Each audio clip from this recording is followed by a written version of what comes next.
So I made the mistake of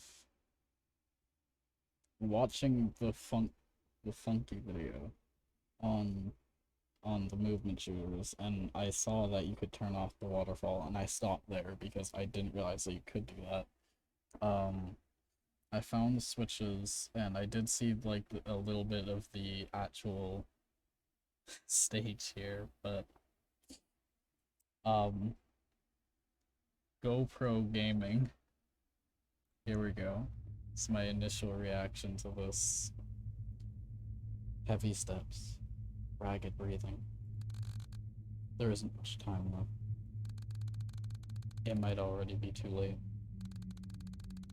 The labyrinthine pathways of arbitrary sharp turns seem stranger and stranger as panic blotted out the once deeply ingrained memories that usually guided me. Every corner felt like a stranger. Every straight line too long. The bell tolls for me. I bit down harder on the last of my rations, held only by the skin of my teeth. It barely hung on as I kept frantically looking around, hoping for the few scraps of burning memory of mine to find a familiar sight that would lead me to salvation. The gates must be closing by now. The last few barely making it. The rest of us never stood a chance. Suddenly, from a blind spot, a figure struck me. There was no time to react before I came crashing down onto the cold, hard ground. I struggled to regain my senses, to at least see what fate would befall me in my final moments. But even in this abyss of endless terror, my mind could never have imagined the horror I witnessed.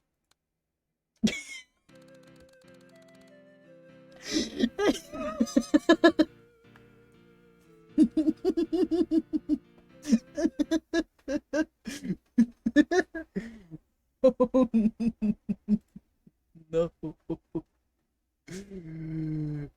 Oh no.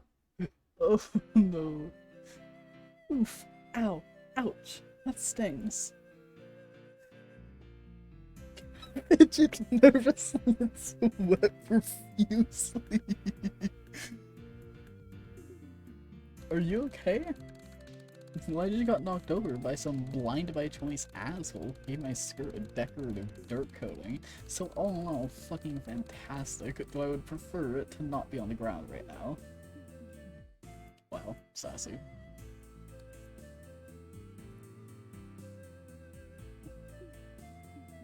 Sorry, yeah, my fault. Alright, alright.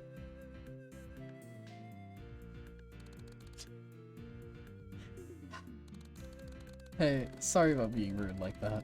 I'm just real frustrated that I'm not only late for school, but also managed to get lost on the way there. Though, by the looks of it, you're pretty much on the same boat. By a stroke of once-in-a-lifetime luck, you just happen to bump into the prettiest girl in town. Oh god. So how about you lead the way and get us both out of this jam?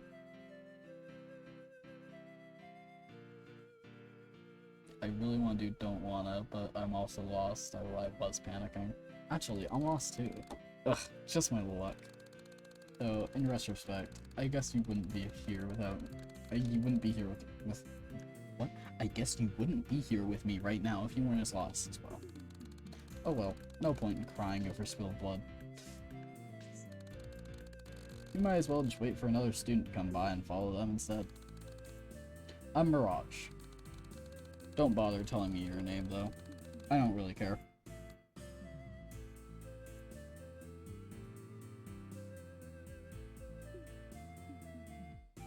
Yeah, I can agree. You can do it be a bit nicer to people you've only just met. Yeah, well, you can do it with a beatdown, so But yes, you're right. I don't really care about what you or anyone else thinks of me, so I'm not interested in trying to be nice, just to be in a good mood.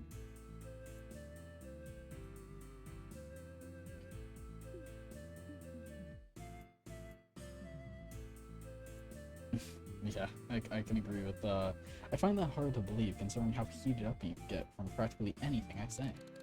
Don't flatter yourself. Blowing off steam is just how I cope. Cope with what? Everything. I mean, really, take a moment to think about it. Oh, the music. The human mind, in its complete vastness, is capable of recognizing its utter helplessness and uselessness in the face of inevitable and unavoidable non-existence, but is incapable of coming to terms with it. We can only ever ignore it, hide from it, or temporarily escape from it, but the fact is that we are bound to the way of all things. Death is unavoidable, not only to us, but all that exists or ever has existed. Every living being will eventually die out. Every speck of matter will eventually wither away and dissipate into entropy. It doesn't matter if you lived a good life or if you left a legacy behind. It doesn't matter if humanity survives for 1,000 years or dies out tomorrow. The end result is the same. The absolute. Human intelligence is far beyond that of other animals, but it would be misguided to consider that a gift. All the other beings have the gift of ignorance, of not understanding what we do. Our intelligence is not a gift, it's a flaw. It's an overextension of evolution. Intelligence, once a great failure in aeons past, continued to grow unchecked and unfiltered, and has since passed a threshold whereupon it is no longer a benefit, but in fact a danger to its host. Much like the Irish elk, a species of deer that, though uncountable generations of evolution, grew antlers so wide and vast that it could no longer run from predators, eventually leading to extinction. The human mind is an evolutionary maladaptation caused by going too far in a direction that was once beneficial and will, sooner or later, lead to our extinction. On an individual level, it's already happening. Existential dread is already taking hold. I'm sure you felt it too. The pain and fear of being nothing, becoming nothing. The suffering of understanding that. We are unable to come to terms with it, so we hide behind our own intelligence. We set limits. We stop ourselves from thinking deeply about what will happen when we die. We create distractions. We keep our mind busy with mundane activities and entertainment to stop ourselves from having to come face to face with the truth. We sublimate it. We transform our self-reflective suffering into another form, art, to keep it from consuming us. Jesus Christ. Anything to avoid the panic. But these ways are all simply temporary. They're all just there to push back the inevitable veil of helplessness and despair that would encompass and ruin us. In the end, nothing matters. There's no point in trying to find joy in life, for life in and of itself is suffering. Yeah, you're wrong. Because I have GoPro Girl. Therefore, life is not suffering. You criticize those who consider our vast intelligence a gift, and yet also misguide yourself and believe our meaninglessness is a curse. How could it not be? Nothing we do matters in the end. And that's precisely why we are not shackled by permanent expectations, the fear of eternal judgment, or the failure to meet up to an arbitrary definition of what makes our limited time not wasted. Time cannot be wasted, for there is no greater purpose to life than simply living it. But still, in that case, the meaninglessness of our actions draws to the same conclusion. There's no reason to act, for any action is simply a temporary fluctuation that will, nevertheless, lead to the same conclusion. Quite the contrary. Because we have no greater purpose. We are free to set our own, create self-defined goals for which to strive. For some time it may be nothing. For some it may be pleasure. For some it may be creation. For some it may be improving the lives of others. It is because we have no greater purpose that time spent on goals set by oneself cannot be time wasted. In the end, nothing matters. And therefore, you have no reason not to do what you want, rather than whatever illusion of greater purpose is forced upon you by others, or even your own misguided thoughts. I do understand what you mean. However, that doesn't ease my fear of the end.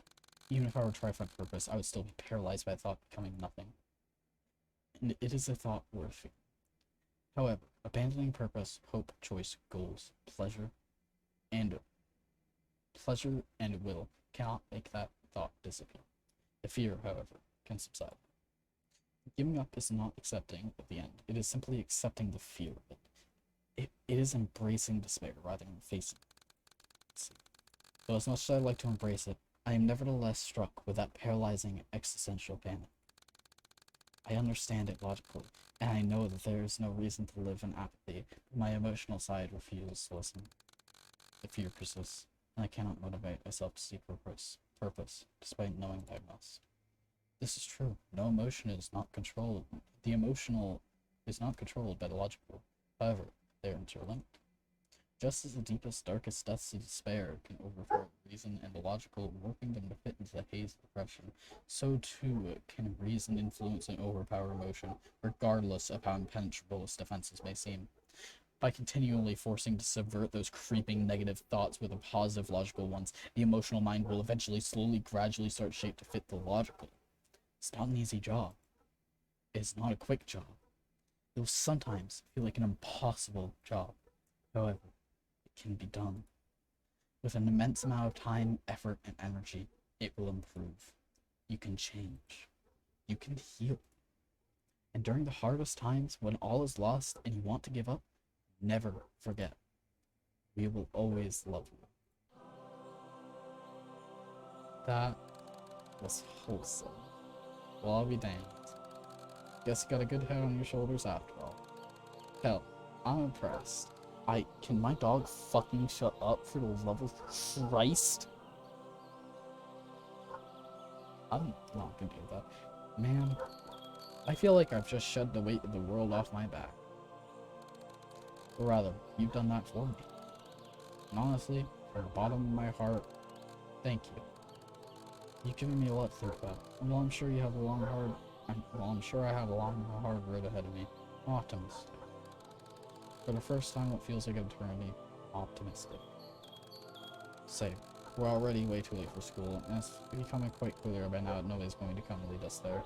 So how about you and I ditch that passion draining penitentiary and go grab something to eat, okay? If Savannah could shut up, that'd be so nice.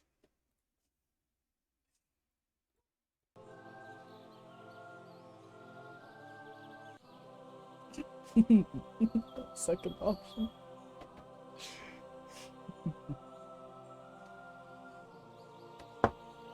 Yeah, sure, I got nothing better to do today. You paying them. That's all I wanted. Oh, you sneaky bastard.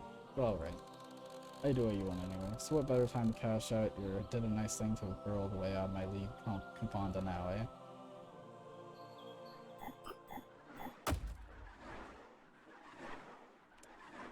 That was great.